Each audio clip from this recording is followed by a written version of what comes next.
to take this moment to celebrate everyone who is in this fight with us, ensuring that the world becomes a better place by ensuring that we have a peaceful society. So we want to celebrate all peace workers, want to celebrate all those who are working in the development sector to ensure that the world becomes a better place and a peaceful place. If you're here this evening, it's because you want peace and you love peace, and so we celebrate you too. So again, good evening, everyone, and happy International Day of Peace. If you're a peaceful person excited to be here today, we want you to just drop the peace sign in the comment box, or you can simply just wave the peace sign to us so that we know that you're here and you're celebrating yourself and every other person who is in this work of peace with us. Again, good evening. So to join us and to help this conversation to go on, please follow us on our social media pages at Safer World Foundation on Twitter, Instagram, and Facebook. Please follow our social media pages at Safer World Foundation on Twitter, Facebook, and Instagram. You can also check our website on www.saferworldfoundation.org, www.saferworldfoundation.org. We also want you to join our conversations by spreading the word with the following hashtags. Please spread the word with the following hashtags. The hashtags will be displayed on your screen, and they will also be dropped in the comment section. So please tweet, share on Facebook, and share on Instagram the following hashtags.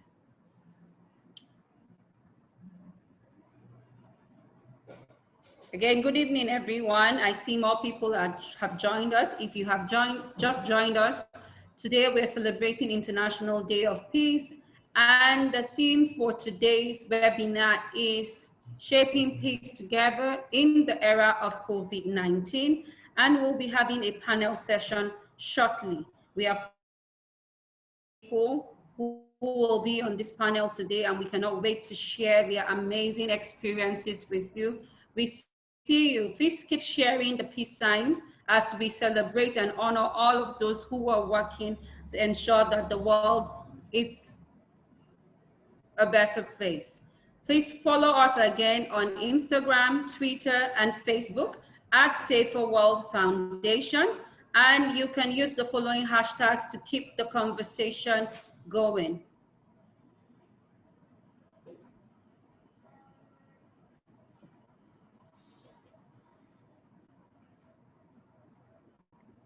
We are also on Facebook Live. You can watch and join us by watching on Facebook Live. You're welcome. Those who are watching from Facebook, you're welcome. And it's good to have you this amazing evening. Like we earlier said, this webinar was put together by Safer World Foundation. Safer World Foundation is a non-profit organization, and they have put together this to join the world to celebrate the International Day of Peace. To learn more about Safer World Foundation, please visit our website at www.saferworldfoundation.org. You can also follow our social media pages on Facebook, Instagram, and Twitter at Safer World Foundation. Thank you.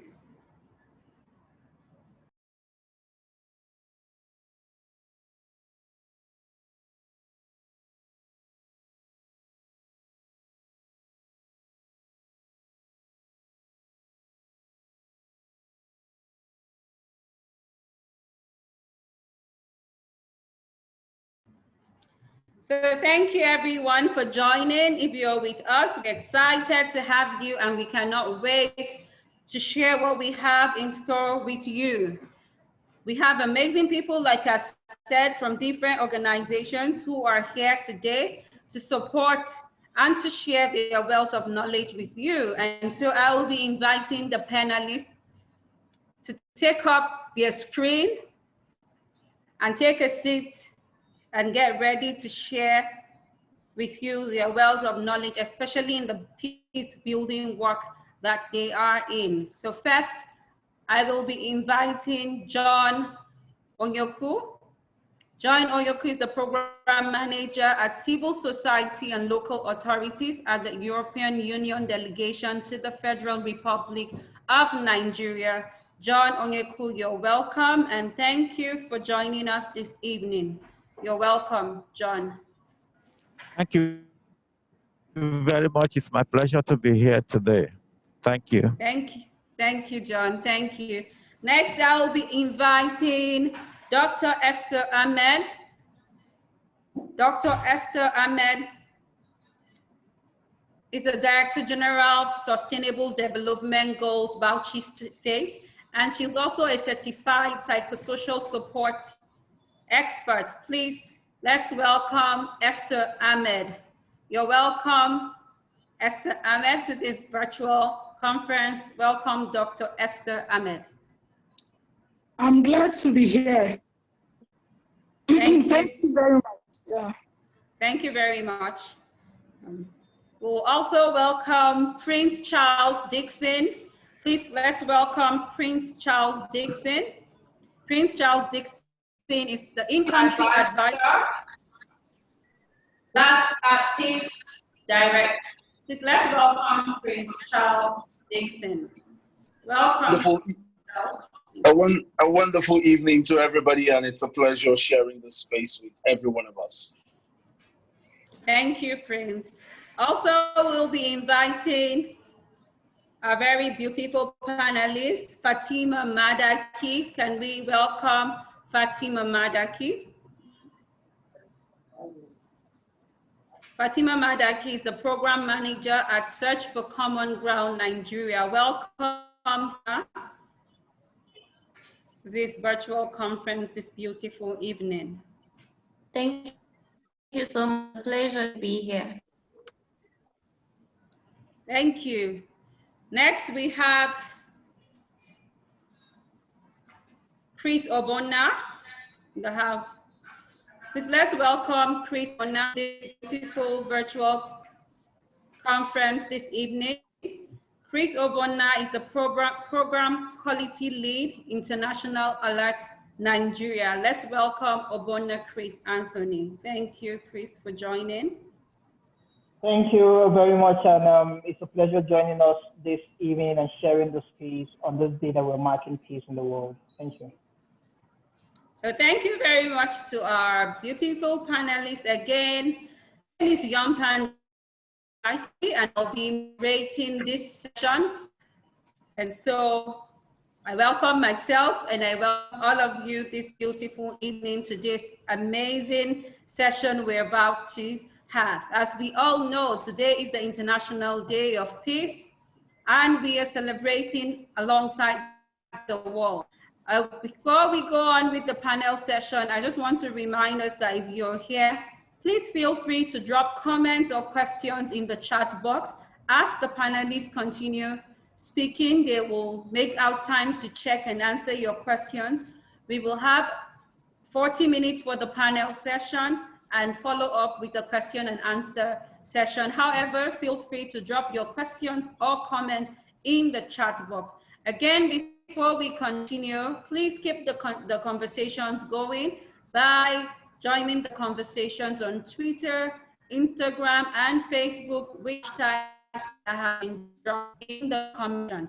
Again, good evening, everyone, and good evening to our beautiful panelists. Before wasting any time, I will just like everyone on the panel, starting with John, to just tell us briefly how they feel today being International Peace Day. Just take a moment to share with us. How do you feel about the 2020 International Day of Peace? How do you feel today, John?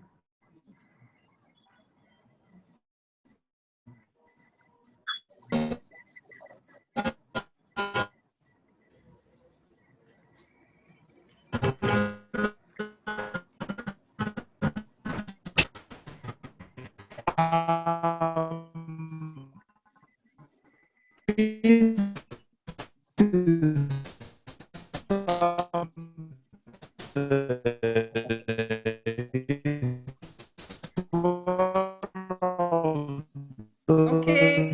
we can't hear John. I don't know if he can check his mic. We can't hear him. You cannot negotiate without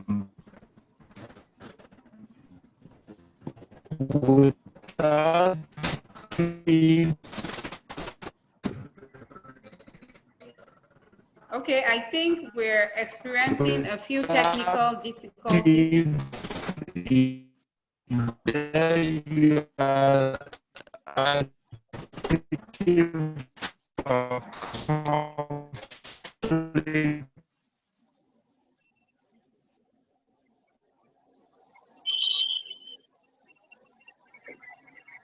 Prince, can we hear you, Prince? Please go ahead. How do you feel today, being International Day of Peace 2020? How do you feel today? Well, how do I exactly feel? I did like to say that in recent times, world peace has come under different threats of natural disaster, war, poverty, hunger, inequality. We've had conversations around climate change, amongst many other new thematic threats to peace as a whole. And these threats have become norm in many parts of the world. Why other worlds, countries have found different ways to coexist despite raging challenge. It's been tough for some of us, given the part of the globe that we belong to. And we've had to battle global harsh realities. And of course, having one specific day aimed at promoting global peace among countries and to fight against hostility is something that gives most of us development experts, practitioners on the field in these hostile areas, a sense of it could be better. It gives us a sense of, yes, we are working, but it could be better, because days like this brings all of us into spaces to be able to have conversation about what we're doing, what could be done, and how we could do better, and what are the solutions to the enormous problems that we face. So how do I generally feel? I feel that, again, this day provides another opportunity for us to have conversations regarding how much better we could do and how well we fared so far. Thank you, Prince. Thank you for sharing how you feel today. From what we see, you're already excited, and we can't wait to hear the wealth of knowledge you'll be sharing with us. If Dr. Esther Ahmed is ready, can she share with us how she feels today, being International Day of Peace 2020?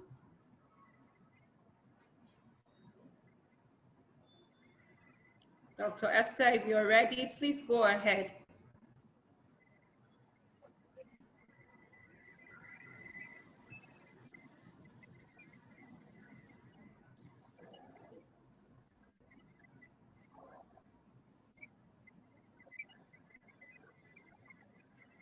Okay, I'm not sure Esther is quite ready. Can we have Fatima? Fatima, if you're ready. Fatima, if you're ready, please can you share with us how you feel today, being International Day of Peace 2020?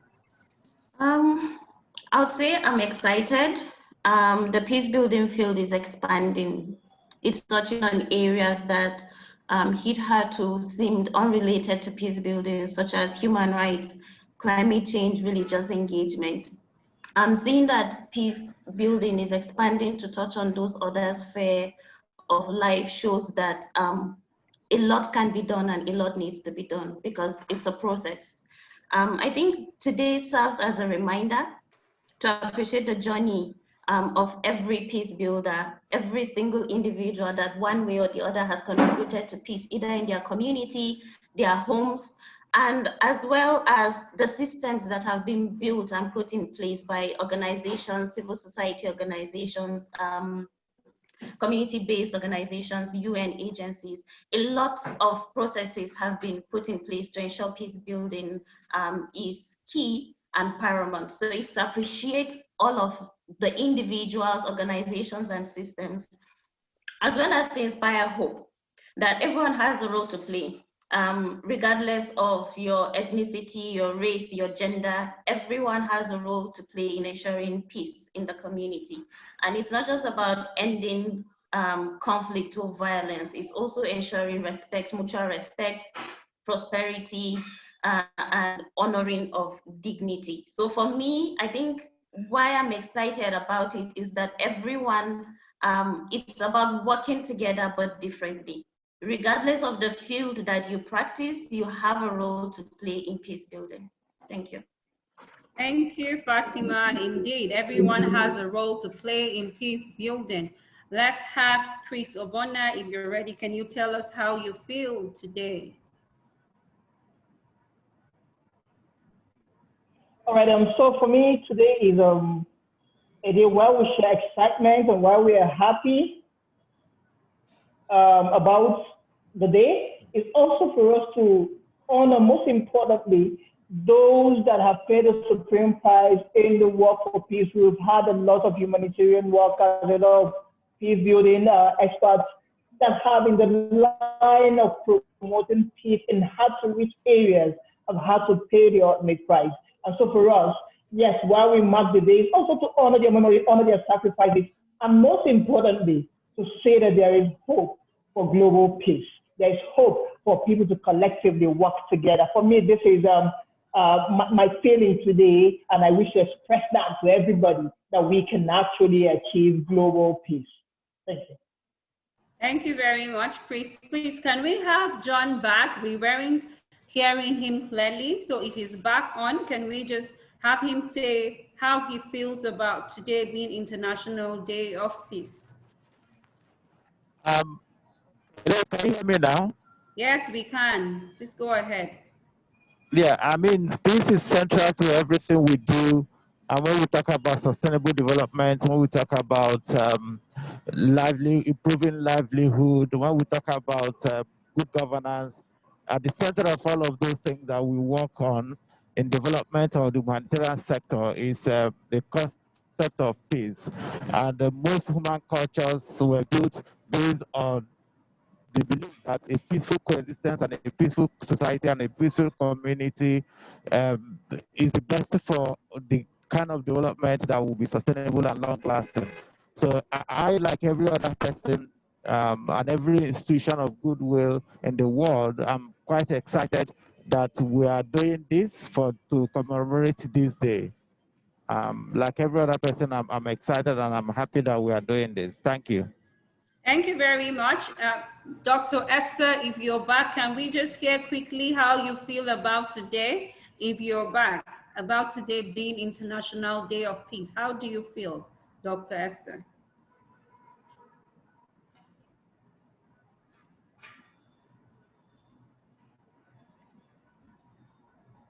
Okay, I'm sure Dr. Esther will catch up with us and she'll share with us how she feels as she answers all of the questions that we have for them. So like I said earlier, please drop your questions or comments in the chat box. I will go straight ahead to ask the first. Okay, can you hear me, Dr. Esther? Yes, I had issues with my network, but I'm glad I'm back. Okay, welcome back. Please, can we know how you feel about today being International Day of Peace? Okay, good evening, everyone. I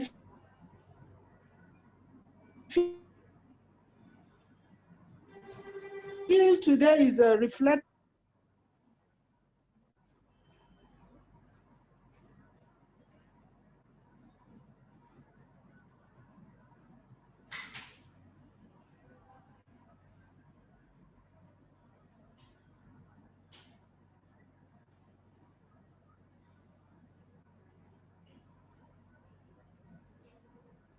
Okay, we see Dr. Esther has some network challenges and For me, especially during the pandemic.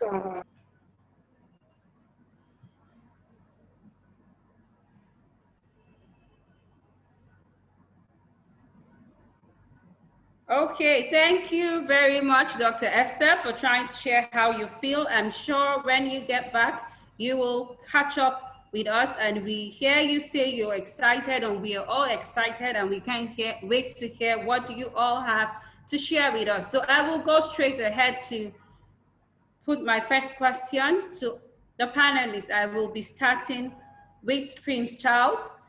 And my question to you is, today being International Day of Peace, we are all aware that the theme is shaping peace together. Shaping peace together. Now, how is this theme relevant to our local context in Nigeria?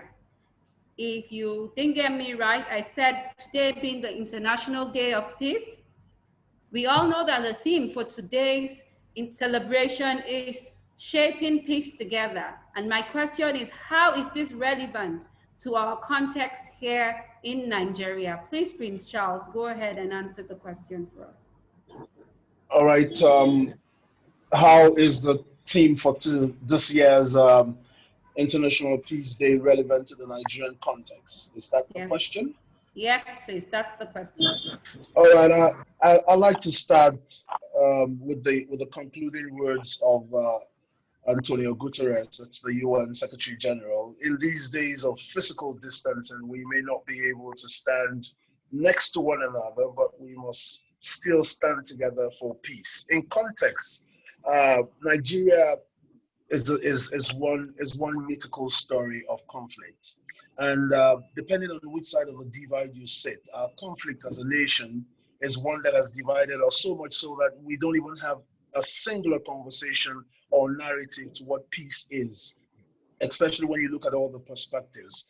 It is a country where you've had loads of intra-ethnic conflict, inter-ethnic conflict, interfaith conflict, intra-faith conflict, regional conflict, political conflict, criminal conflicts. And so in defining and having conversations around peace, it is important that today, while we reflect, peace practitioners, stakeholders, policymakers need to come together to be able to see peace as an identity in which every one of us benefits. It needs to be not just shaping peace together from a global perspective, but from the problems that we face as a nation. How do we have a collective voice as Nigerians, despite our differences? How do we respect humanity, despite the sides of the block where we have our biases? How do we respect humanity, moving along the lines of not just tolerance, but accommodation, but interdependence, but believing that we have something that holds us and ties us together as Nigerians beyond what divides us as a people. So coming together to have a conversation along the thematic drive for this year is very important for us as Nigerians. Of course, again, it couldn't have come at a better time. It's also a year in which the country would be 60. So it is important that we reflect, as also countdown to that particular celebration happens, that we need to begin to state to ourselves what keeps us together, what binds us as a people, as citizens, rather than what divides us. And you can't do that if we do not stand together to have these conversations, to change the narrative as one people. In essence, that togetherness is very necessary. Thank you very much, Prince Charles. Indeed, it is important for us to come together and start these conversations as Nigerians. So it is time for us to shape peace together. I don't know if John or Chris or Fatima, any of the panelists, if you have anything to add on this.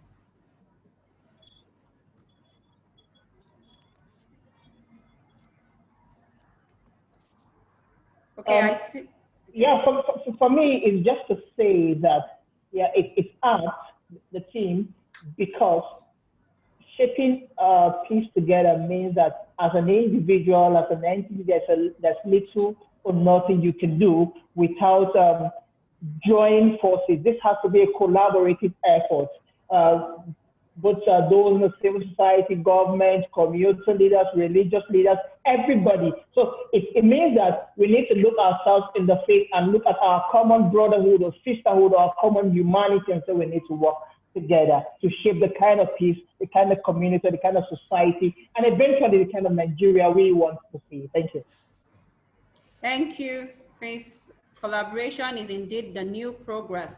Unless you collaborate, we cannot shape peace together. Thank you very much. This brings me to my next question. And my question is, what is the biggest risk to peace in Nigeria at this moment, considering the situation we are in and everything that has been going on? What is the biggest risk to peace currently in Nigeria? And I will want John to take this question. What is the biggest risk to peace in Nigeria currently? What is the biggest risk to peace in Nigeria?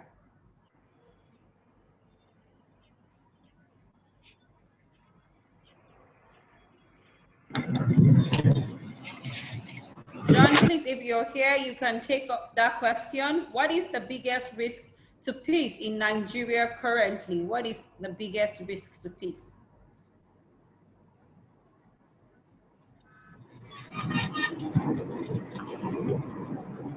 Hello? Okay. I just want to respond to the question, the biggest risk to peace.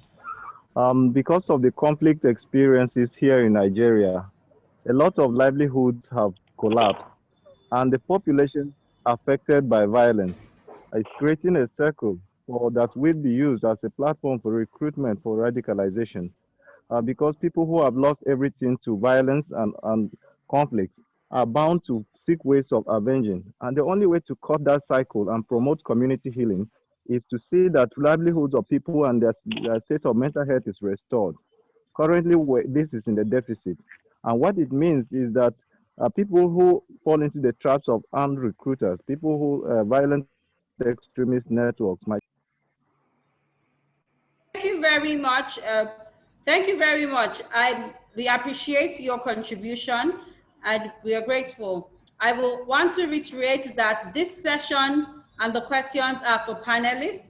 We have a session where everyone will have the chance to respond or drop their comments. Please, if you have any contributions, comments, or questions, please put it in the chat box. Mr. John, are you back in the house, please? Are you back in the virtual conference?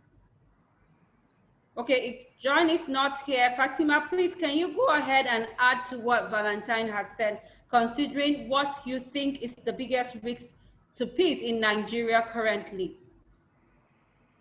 I agree with Valentine that one of the risks is the economic situation with people's source of livelihood at risk or either stabilized. It poses a lot of questions. But I also believe that the high level of distrust also poses a threat to peace. We've seen processes where people come to the peace building table not trusting each other. Over time, we've had peace processes, we've had white papers, and nothing comes out of it.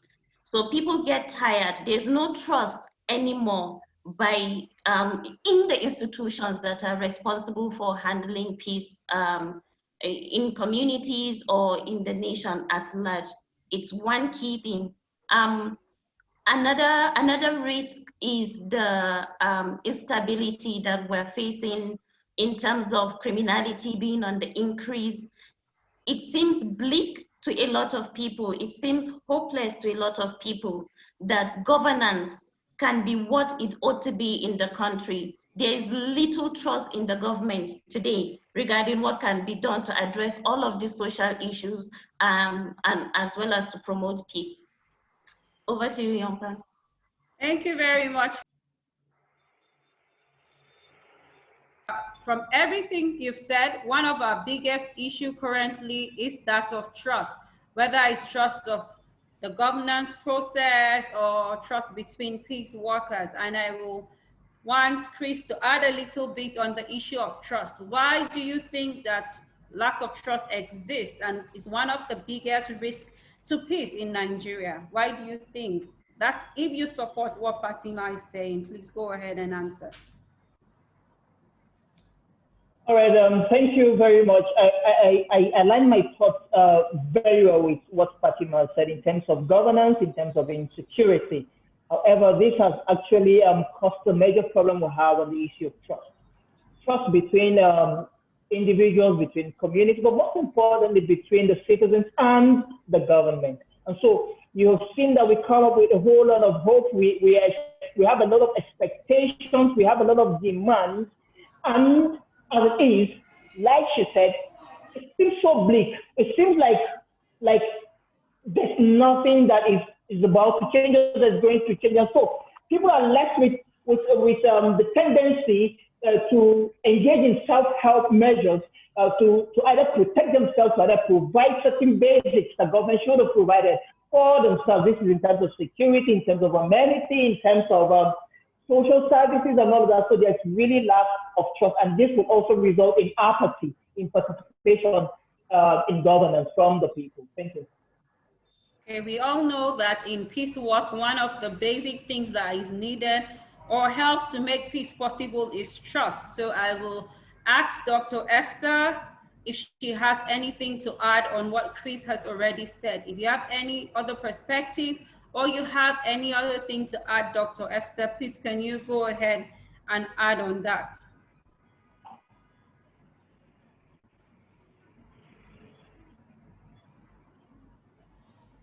Okay, I think she's still experiencing some network challenges. Before we back in, please, Prince Charles, do you have anything to add on the issue of trust in regards to the biggest risk that it is to peace in Nigeria? I think, let me broaden the horizon here. There is a trust deficit, and the reason you have a trust deficit is whether the conversation is vigilante group, separatist movement, systems of violence, response mechanism, community cohesion, ethnic and communal conflicts, Boko Haram, long established mutual suspicion across communities. It is a trust issue surrounding governance. It is a trust issue concerning and surrounding failed governance systems. So, and again, I think one of my fellow panelists had also brought the issue of around the circle of development workers, where there's also trust concerns around duplication of efforts, cross concerns around not carrying communities along in the efforts at the very local level, trust concerns about bringing some of our interventions to the very, very local communities that need this conversation, trust concerns between donor agencies at the INGO level and at the regional level, and of course, at the local community NGO level also. So it's not just so much about trust as a singular item. It is the fact that the trust concerns have also become more symptomic in the intervention systems that we've applied. Thank you, Prince. We can definitely not exhaust the trust concerns that exist in achieving peace. Let me go over to my next question. I see John is back in the house, so I will throw this question to John.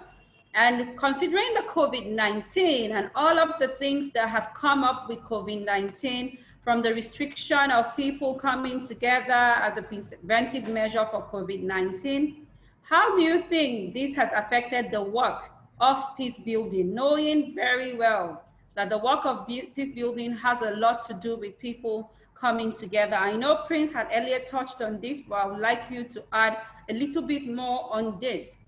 The question is, considering the fact that peace building work has a lot to do with people coming together, and with the restrictions of COVID-19 that have been put in place as a preventive method, how do you think that this has affected the work of peace building in Nigeria?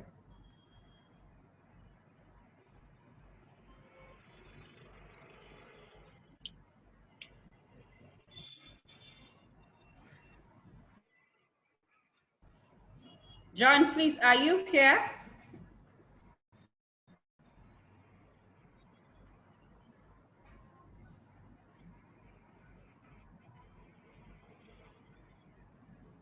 Okay, John seems to be missing again. So if any of the panelists wants to go ahead and take up that question, I will appreciate.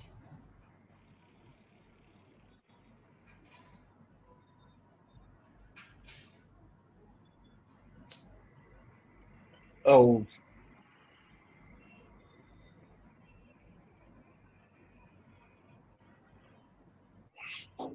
Hello? Is it okay if I go ahead?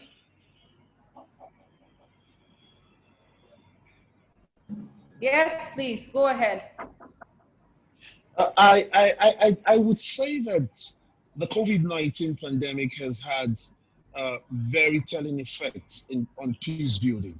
And I will look at it from the perspective of local peace building. Local peace building before now, before the COVID-19 era, is such that you couldn't have imagined a peace building scenario where we would be having conversation around social distancing. Peace building at the very local level is one that has actually taken into cognizance dialogue. And it is tough readjusting to the fact that the workshop scenario, the conference scenario, the teaching scenario, the training scenario has had to take place within that framework. More like not just necessarily how it's affected, it's more like what have we been able to do, because COVID-19 has brought in gender equality questions, mainstreaming it into the peace work we do. COVID-19 has laid bare to our very fore issues of health, economics, and societies, not least when it comes to issues such as gender-based violence, not least when it comes to issue of vulnerable groups, not least when it comes to issue of what I would want to refer to as also vulnerable NGOs that depend on donor agencies funding to be able to do the good work that they do. So it's been a tough call for peace builders within the COVID-19 era to be able to keep in perspective the good work that they do and to be able to continue such work. So the COVID-19 era is one that has thrown up several conversations regarding how well can we do. In our organization, one of the things we found out in Peace Direct is that COVID-19 has actually laid bare what we would refer to as the underlying roots of conflicts. Conversations like what John talked about, inequality. Social distancing has also undermined existing peace building efforts, whether we like that or not. Of course, it has also brought about opportunities, especially for young peace builders to be at the forefront of building and the peace effort and also tackling the virus. We've also seen that it's possible, if we look inward, that the COVID-19 pandemic also provides great opportunities to advance peace. Yeah, we are struggling to sustain some of the work we do, but of course, we cannot give up. So I think there are significant impacts, especially when you discuss the conflict dynamics state by state, country by country. And in a nation like Nigeria, the COVID-19 dynamics has also altered the way certain conflicts are being viewed and the way we can actually tackle those conflicts as peace builders. Prince, thank you so much. I'm going to quickly add to that. You know, the idea of peace building, if you look at from our own perspective, is the fact that there have been a lot of distances. There have been a lot of that's both physical and emotional or mental or psychological distances among warring parties. And part of the premise of peace building earlier is to see how we can promote or to bridge that gap, bring people together physically, socially, emotionally, and all of that. However, you see that the COVID-19 pandemic and the measures to tackle it have actually been those that say, hey, those things we used to do before that need to bring us together, the coming together, we have to stay away from that.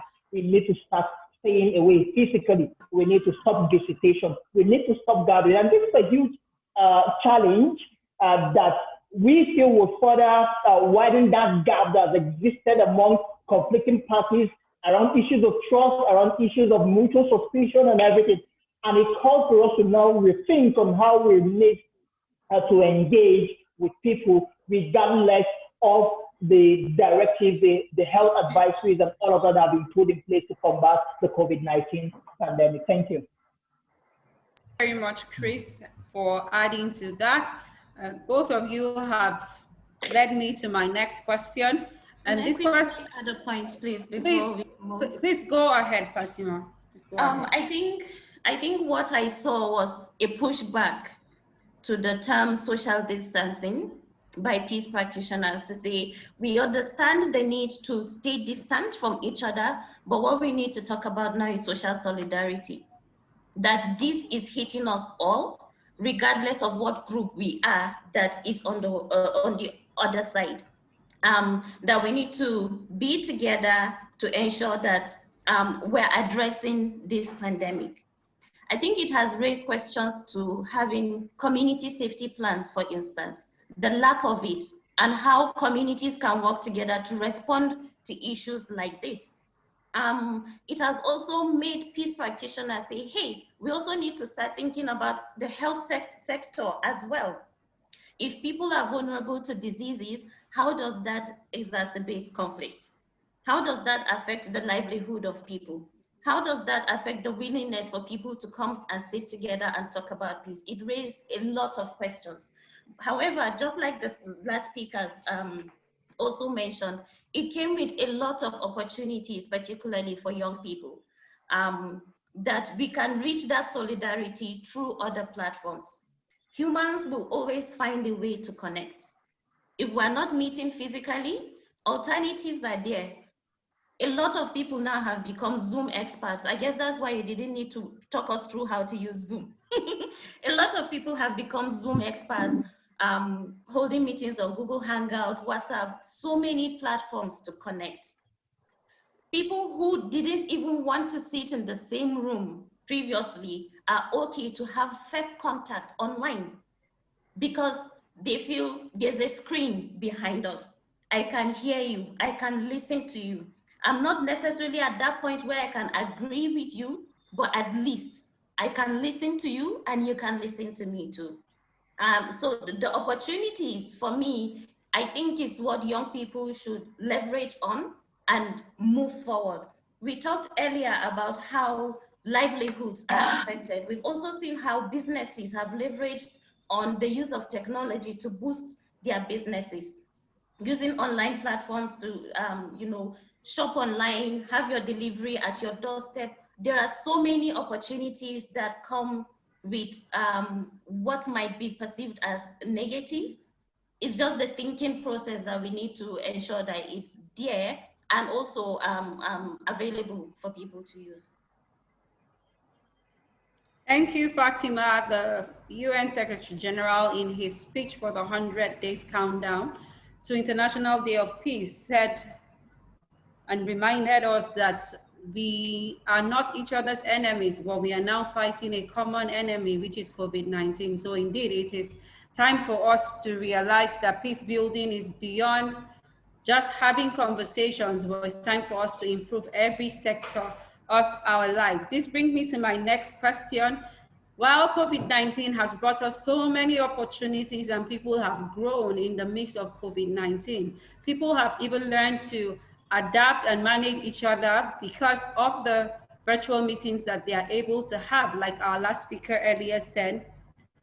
We also know that there's a certain group of people who have been most affected by this COVID-19, and hence my question, with the rise of COVID-19, the lockdown and all of the restrictions put in place by the government, how has this impacted women, girls, and children in our communities? If Dr. Esther is here, I will want her to take up this question.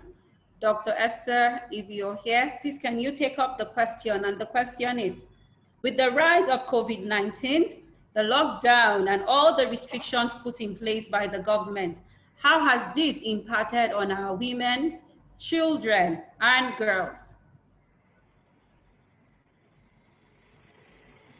Please go ahead and answer, Dr. Esther. Thank you very much. Okay, I hope you can hear me. Yes, we can. Can you hear me? Ahead. Okay, thank you very much. I'm sorry.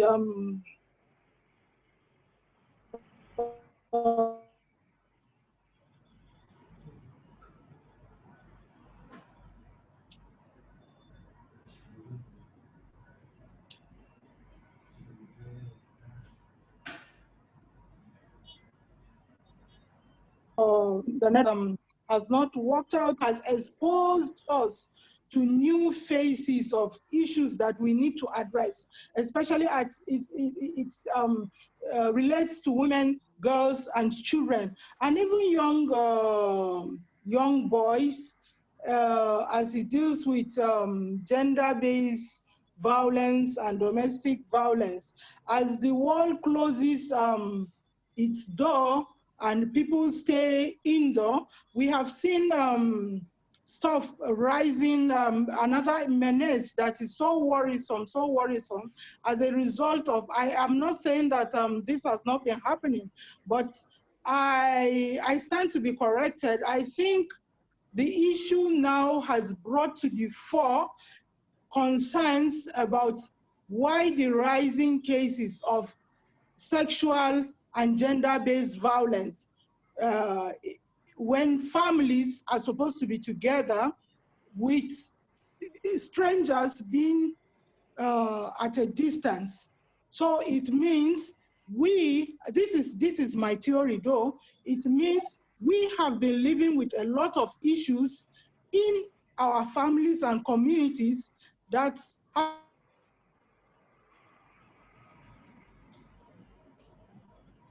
have been kept. Issue of COVID-19 has brought to the fore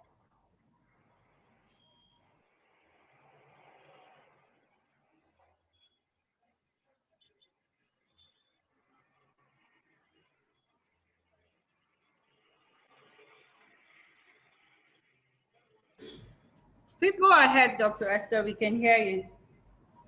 Okay, can you hear me now? Yes, please go ahead. We can hear you. Okay, like I was saying, I think, like I said, this is my theory, my postulation, that, hello? Yes, we can hear you. Please go ahead. You stopped at, this is your theory and postulation. Yes, that COVID-19 has brought to the fore some of the things that we as peace builders might have not really been looking at, especially when it comes to deal with women, girls, children, I mean, including boys, these gender issues, and a lot of stuff that have been going on. So I think the conversation should not just stop at, okay, we are dealing with social distancing, we have a lot of vulnerabilities that have emerged as a result of COVID-19. And these issues have brought to the fore the issue of the emotional and psychological states of mind of people that we trust in the homes and in the communities who are perpetrating this sexual and gender-based violence. So overall, I would like to say that as peace builders, we need to look towards that direction. What has gone wrong? What should we be doing? What have we been doing, and what should we do now as the COVID-19 has shown us that we have a great dimension to look at when it comes to do with, you will believe with me that we have high prevalence right now of rape and domestic violence. These are things that we deal with every day, and we keep imagining what happened, what has happened, what has gone wrong. So this is something that I think we should bring to the table and have serious conversation, because this also will affect the peace that we are talking about. And you agree with me that we cannot continue to be stuck in the cycle of violence, because when people have these vulnerabilities and they discover they are not being taken care of, they too will turn to perpetrators in the end. We see women who try to rise up to defend themselves in some areas, and I'm not in any way accepting violence, but we are stuck in the cycle of violence when it comes to the issue of men, women, girls, boys, because people tend to want to defend themselves. And this is coming to the fore right now, and I think is a challenge for us who are in the peace building world right now. Thank you so much, Dr. Esther. Amazing contributions right there. You touched on a lot of things, and indeed, the rise in the rate of sexual and gender-based violence. I want to, at this point, encourage the participants to keep adding their contributions and questions in the chat box. We will post them on our social media pages and our website. And please go ahead and start dropping your questions as we are getting to the conclusion of this panel session, so the panelists can answer your questions. Thank you. So this brings me to my next question. Based on Dr. Esther and everything she has already said, we already have existing fault lines, whether it's in governance or insecurity. And my question is, how has this pandemic further exposed these already existing fault lines that we already have? How has this pandemic further exposed the already existing fault lines that were already existing? Chris Obona, if you're here, can you go ahead and take that for us? All right, thank you very much. For me, is that before the COVID, we had already fault lines around issues of governance. When we say poor governance, we have issues of insecurity. We have issues of poor infrastructure. We have also the economy dwindling. We have poverty and all of that. So for me, the COVID actually brought to fore most of these fault lines that we have, and it actually calls for more action or intervention, both at the level of from government intervention and also from peace practitioners. We have instances where lockdowns were put in place, restrictions of movement, and you have communities being attacked in the night and all of that. This is also a serious issue that we need to look at. We have cases of domestic violence, gender-based violence, and we see that in the lockdown and the pandemic, these cases are on the rise. We have issues of infrastructure. You see also that this has also exposed all of this. Look at the lockdown measures and government support of poverty or unemployment and all of that. These are real issues that, of course, the pandemic has brought to fore for us to see and for us to work together as people. And we thought that we may have been doing very well. It also calls for more action on our part as peace practitioners or as development workers to see the need to build more capacities in the communities. For example, we cannot go to communities because of the lockdown, and communities, their own mercy. So we need to build the capacity of people as the community to be able to support peace initiatives, to be able to provide for themselves in terms of social support, economic support, and all of that needs to be in place amidst the lockdown, amidst the restriction, and amidst the limited level of engagement and movement of people. Thank you. Thank you very much, Chris. If any of the panelists, do you have anything else to say concerning how the pandemic has further exposed the already existing fault lines we have? I'll just add to something that very quickly that Dr. Esther talked about, and I'm concerned about that because it is more of a structural cause of the conflicts that we have around these parts, and that will be on two very quick counts: inequality and discrimination. I think inequality and discrimination for me, underneath the backdrop of cultural issues, is one of those that has been responsible for the rise in gender-based violence around the COVID-19 pandemic era. You now find out that some of the cultural malfeasances that used to be on the lock was now exposed. You find out that husbands became domestically violent because they were stuck with the women, they were there all locked up.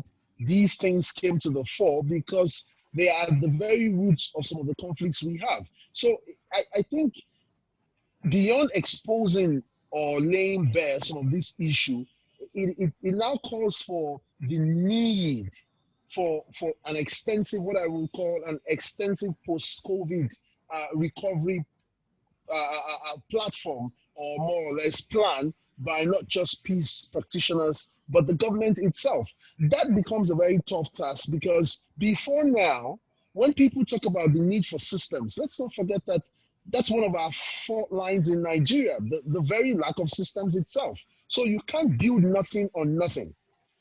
You probably want to encourage systemic change, but we don't have a system in the first place. When I say system, Dr. Esther will agree with me, and the same thing with Fatih. We don't have a system where a woman is abused, she's a victim of domestic violence, she walks to the police station or to the security apparatus or to the Human Rights Commission and gets justice without a form of abuse added to the fact that she's just been raped. We still run a system where the police would ask the woman, why were you raped? We still have a system where people, amongst even the women folk, would tell her, you were just raped, let it go. We still have a system where family cultural settings don't even allow you to come out to say you were raped. So these are very tough conversations that we need to, I mean, this platform provides another avenue for us to ventilate and to get ideas towards how do we solve them. Thank you so much, Prince. We get you loud and clear. Like we rightly said, these issues are already existing, and the COVID-19 further exposed it. And for us, it has brought to our notice that these are not just issues that existed because people just want to be abusive, or that justice doesn't want to take place, but because of the lack of a structure in our country. And these conversations are heading towards how can we better the structure? How can we do this together? With the theme of this year's International Peace Conference, Shaping Peace Together, it's a reminder that we're all in this, whether you're a private practitioner or you're in the government, that we are going to come together and shape peace together. Thank you very much for your addition, Prince. I don't know if John is back in the house. If John is back, I don't know if he has something to add on this particular question. We already have our participants dropping in questions, and please feel free to do so. If you're participants, you have any questions or contributions, please feel free to do that in the chat box. So please, if John is back, can he add his voice? Yes, thank you very much, moderator. I think the problem we have, one, there is the very weak, or like some people would rather say, lack of system in place. But there's also the problem about people, policymakers, not understanding that in every policy that is made in governance, that you should always bear in mind the principle of do no harm. And so sometimes when a woman approaches a police station and she needed to talk to a police officer, the police officer does not appreciate that by what he says or does, that he could actually be doing her more harm than good. And same thing with when policymakers make a policy, like the new law in Kaduna, for instance, that could create its own harm, independent of the problem that you are attempting to solve. So there is really need for us to have a plan, a holistic plan to ensure that we emphasize do no harm, not just for the first responders when it comes to issues of conflict and peace building, but also for those who are making policies up there at the strategic level to ensure that you do not just make a policy because it sounds right, and you do not just approach a problem because you think that's a good way to do it. You must do it with certain skills, and having those skills go through along throughout the whole gamut of governance and decision making is very important going forward. Thank you. Thank you, John, for adding your voice. Indeed, everyone has to have the ability to do no harm, and it's high time we try our best to avoid abuse on abuse. Thank you.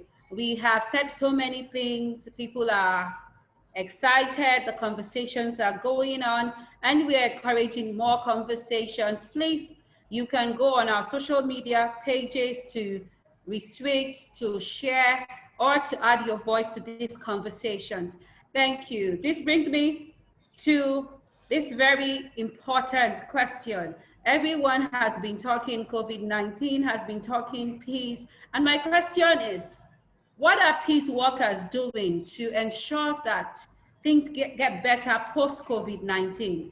If COVID-19 era passes, what is our recovery plan? What are peace practitioners doing to ensure that they start up conversations with governments, ensure that our weak systems are strengthened, and how can we ensure that we continue to build peace as we move away from the COVID-19 era? Please, Prince, you can go ahead to answer that. Well, I think let me start this way. First of all, I think it is not far-fetched that there is also need for us to look at the peace worker, the peace practitioner. There is an illusion that the peace practitioner is also buffer-free.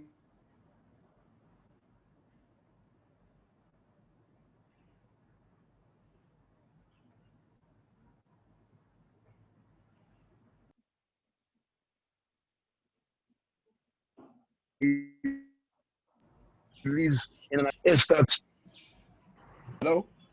Okay, you went off Hello? for a while, so if you can just start over. You went off for a while, so if you can just start over. Okay, very quickly. I was of the opinion that it was also important post-COVID to also think about the peace practitioner himself or herself. There's also chances that from time to time there is the illusion that the peace practitioner lives outside his environment and is not affected by some of these conflicts, which is far from the truth. So first and foremost, I did like to say that the peace practitioner is also at the heart of the healing process post-COVID. Having said that, there is, for example, the need to create or to strengthen systems, for example, in terms of monitoring of things such as TikTok, enhance what we have. If at all we do have something, we need to start to look at how do we monitor, how do we report human rights violation. Like John postulated, which is very correct, we also need to look at the first responders. How do they respond? How can we teach? How can we train? Given the light that for the Nigerian space, we are products of what we would refer to as past authoritarianism, coming from a military background that isn't not too far in the past. There's always been that tendency to be violent in our reactions. Post-COVID, we need to start to look at that. Again, he also had highlighted about a do no harm factor. Sometimes even our responses as practitioners do not take into cognizance conflict sensitivity. There is need that moving forward that some of our approaches have to also take into cognizance these sensitivities in terms of how we resolve or how we frame our interventions. Fatih had said something, and I read one of the questions from the participants. We also need to start to look at technology from a point of view where it affects our local communities. It's very quick to say that, okay, it's a Zoom era. Conversations such as, are you hearing me? Am I loud and clear? Can you hear me? Yes, please. Yeah, no, I'm saying something has become part of the vocabulary, But you see, in our communities, we're still looking at communities where there is no internet facility, where the internet is very poor. And so, as peace practitioners, we need to also start to have conversation across peace tech. And when we talk about peace tech, how do we develop technologies that suit our own very conflicts that can be used in solving our own problems? So there is need for practitioners to now start to look inwards in terms of creativity, in terms of solving these problems.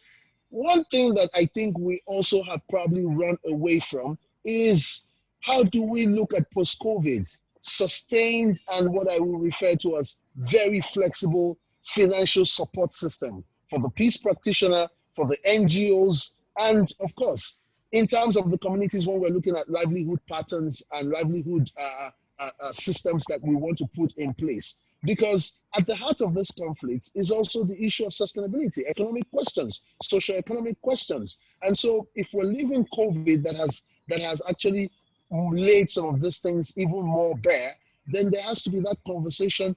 How do we solve these sustainable livelihood questions in view of financial support for the NGOs, financial support streaming down from government? How do we have new conversation in terms of local philanthropy? How do we have new conversation in terms of financial sustainability for programs at local level? These are new conversations that we cannot afford to take our eyes off. Again, we also have what I would refer to as a budding youthful population.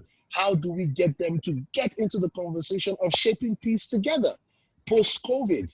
It is their conflict, whether we like it or not. If we look at the generation in question, especially with the Nigerian example and in terms of statistics and data made available and that we work with, they need to be part of this conversation moving forward post-COVID. Thank you very much. Thank you very much, Prince.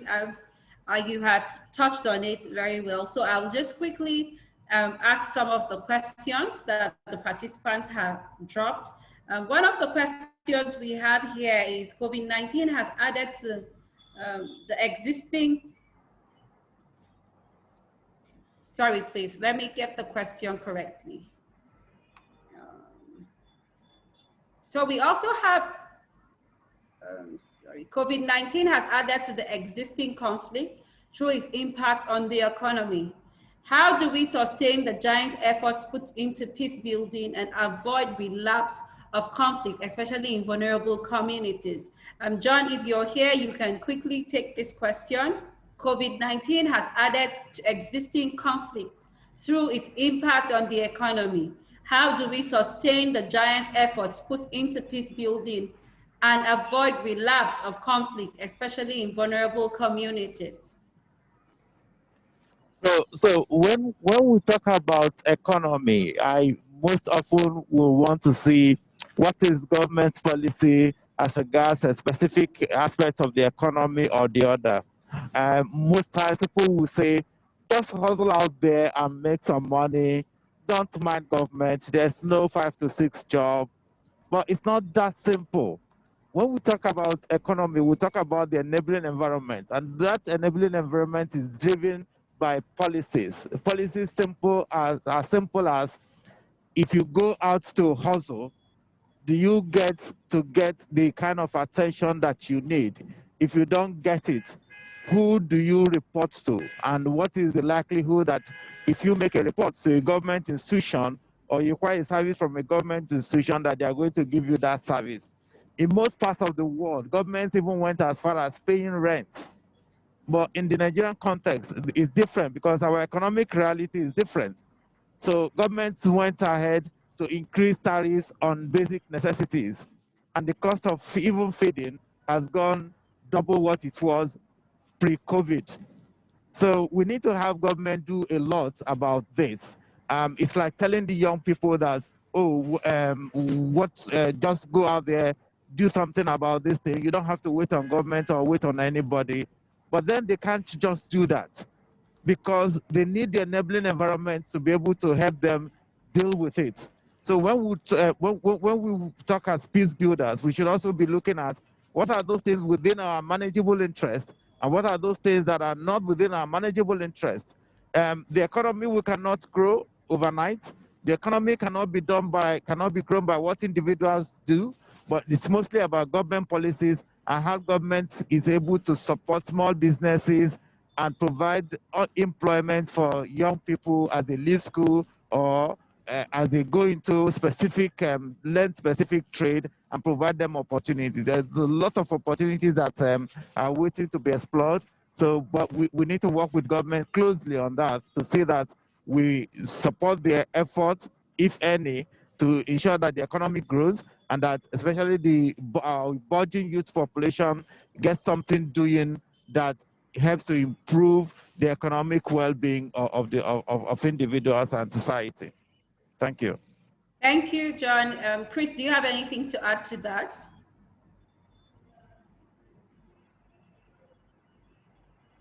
I think that for me, the most important thing would have to be tied to government policies and creating an enabling environment for things to try for the budding young youth population to strive. If you look at recent happenings, you will understand that there have been increased insecurity in rural communities.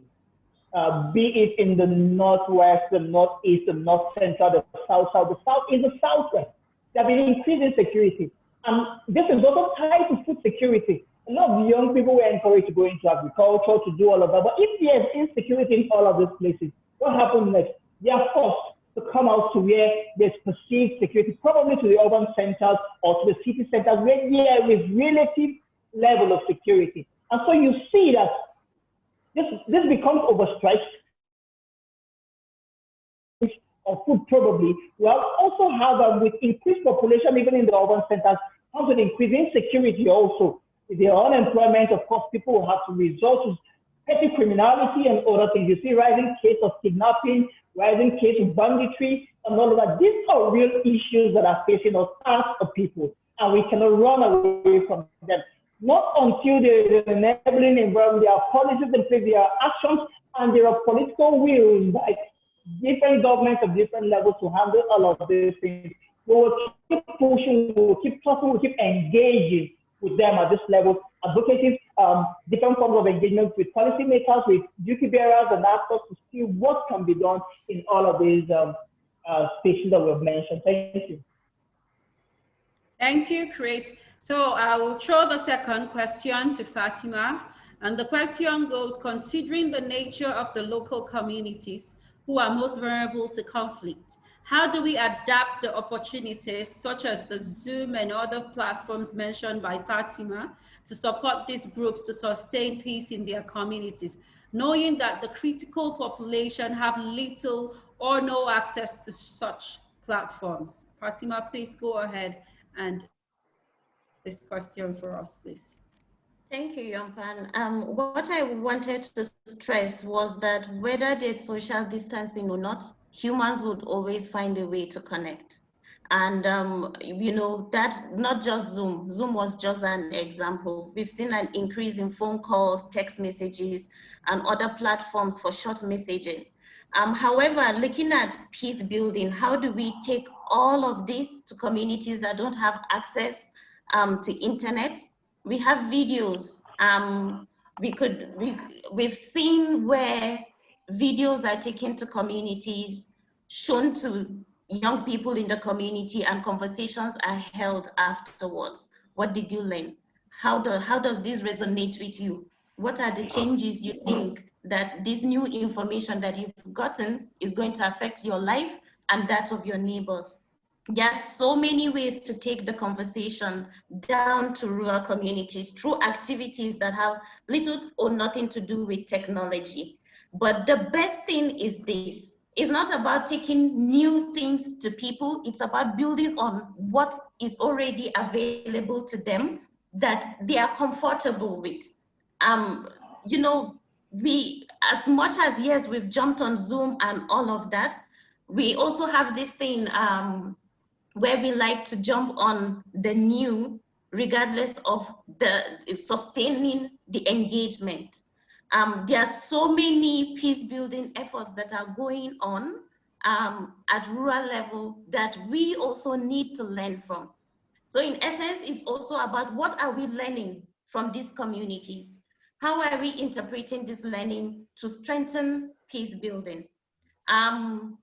Another point I wanted to make, which Prince Charles talked about, is about strengthening of systems.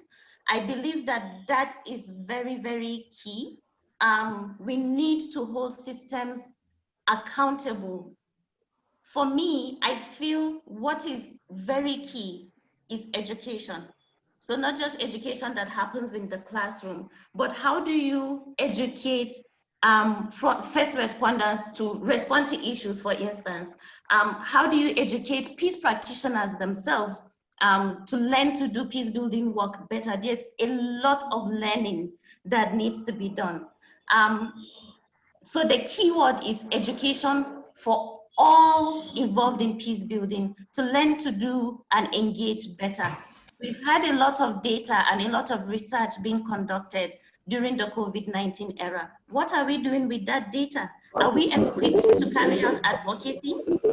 We have a plan for advocacy. What is our engagement with government like? Even as peace practitioners, So a lot of thinking, a lot of learning and strategy needs to be put in place, I think.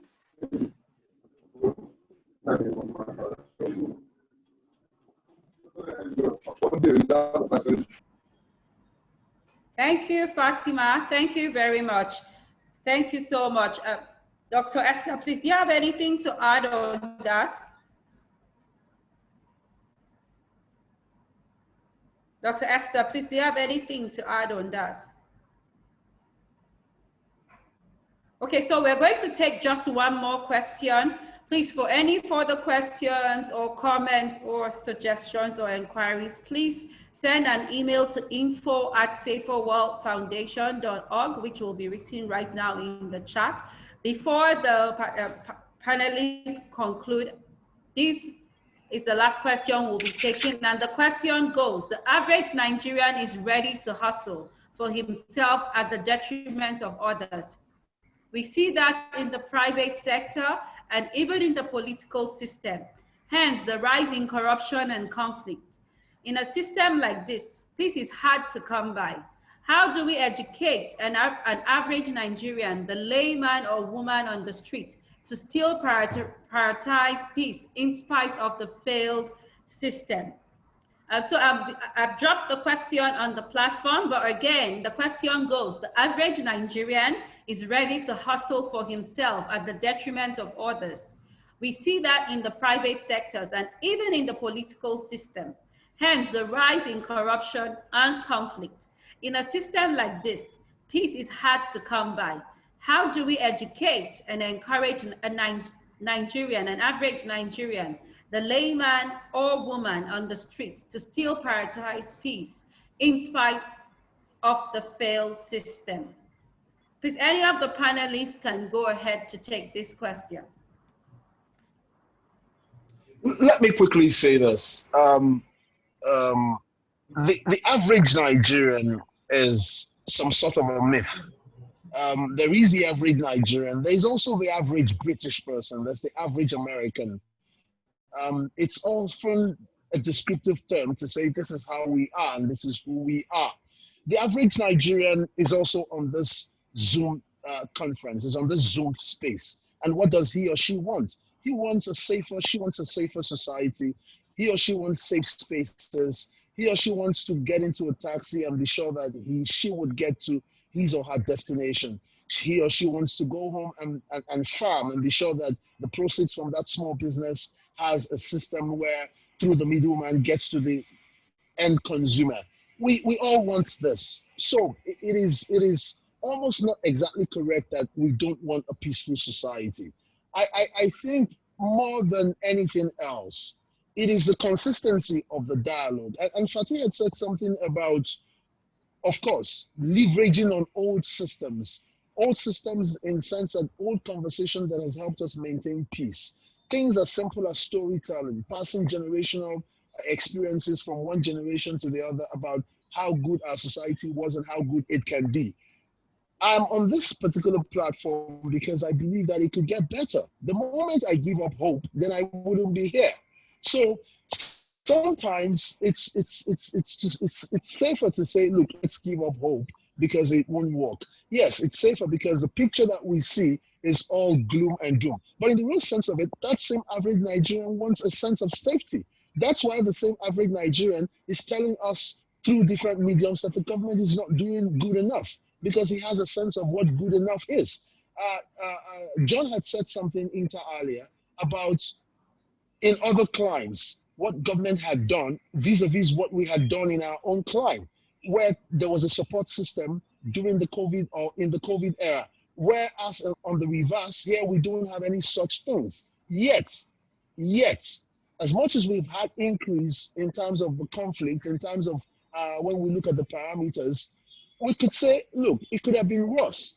So can I wrap up to say to the average Nigerian, for example, imagine if we didn't have peace practitioners. Imagine if there was no Chris in the Northeast, there was no Charles in the North Central, there was no you in Bauchi, Dr. Exter. Just remove this what I call drops of hope. This little drops of hope. And what kind of system would we have if John wasn't doing sustainable livelihood in the I mean, it will be chaos. So the truth of the matter is, yes, there is the average Nigerian, and the average Nigerian does want peace. And it is our responsibility to evolve systems at the expense of, yes, we operate in a system that does not work. Look, I can say, if it's any consolation, the Nigerian development space, peace practitioners, development workers, evolved a terminology called, and a system, theoretical and practical, called the early warning, early response system.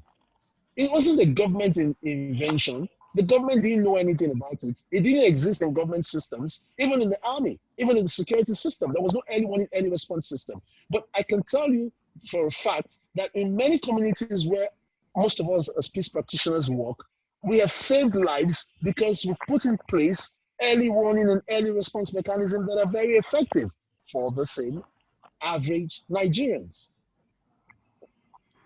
Thank you so much, Prince, and thank you to all our panelists.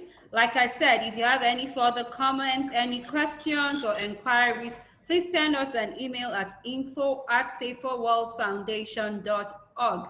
We will now take 1 minute for each panelist to give us a last word. We will just go ahead to start with Prince Charles. Please, last word for our participants this evening. Well, I did like to say that for each and every one of us in our spaces, the work we do is very important, and we shouldn't give up.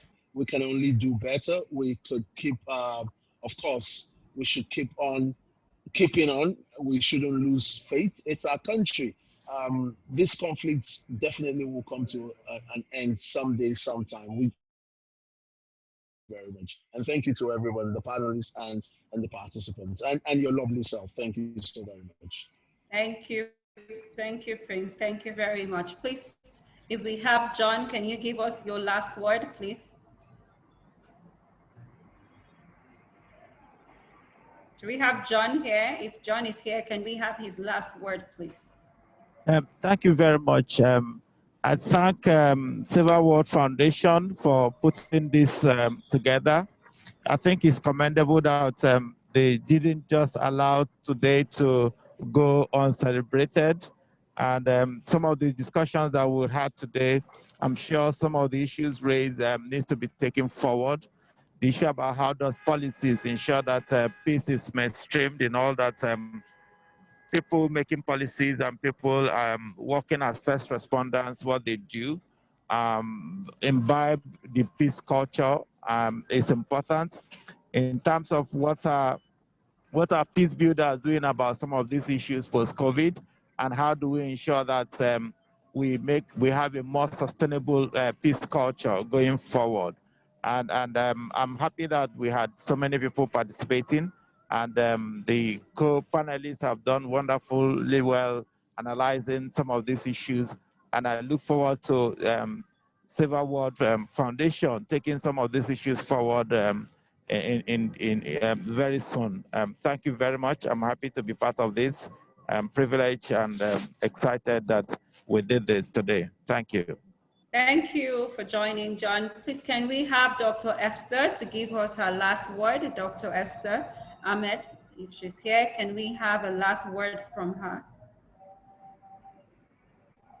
Okay, I think Dr. Esther is still experiencing network challenges, so we'll go ahead to have Fatima Madaki. Can you give us your last word, please?